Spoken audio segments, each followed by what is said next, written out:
নমস্কার বন্ধুরা, কেমন আছেন? আশা করি সবাই ভালো আছেন। আজ আমি বানিয়েছি ইলিশ মাছের কলা পাতায় ভাপা। আর ইলিশ মাছের কলা পাতায় ভাপা বানানোর জন্য নিয়ে নিয়েছি কলা পাতা, একদম কচি কলা পাতাগুলোকে নিয়েছি মাছ ধুয়ে নুন হলুদ মাখিয়ে নিয়েছি। এখানে সর্ষে বাটা, সর্ষে জিরে আর লঙ্কা আছে, হলুদ আর নুন আছে।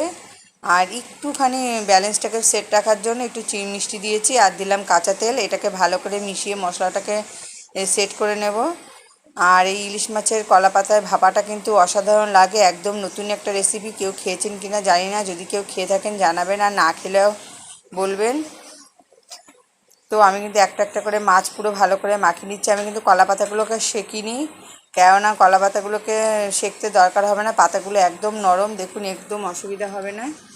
তা আমি কিন্তু এইভাবেই বানিয়ে নেব। যদি সেরকম আপনাদের মনে হয় এই এই পাতাটা যে ফেটে গেছে, এটা আগেই ফেটেছিল, তা আমি এইভাবে একটা একটা করে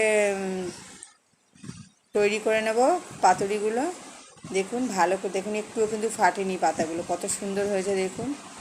আর একটু নরম পাতা নিয়েছি। আর এই পাতাগুলো যেহেতু আমি বাটির মধ্যে করে দেবো, কোনো মশলায় কিন্তু কোনো রকম কোনো জল থাকা যাবে না, একদম শুকনো মশলা হতে হবে। যেহেতু বাটির মধ্যে করে আমি ভাপাটা দেবো, তা সেই দিক থেকে কিন্তু বাটির মধ্যে ঘামা জলটা বেরাবে, সেই জলের থেকে কিন্তু তাহলে পাতলা হয়ে যাবে।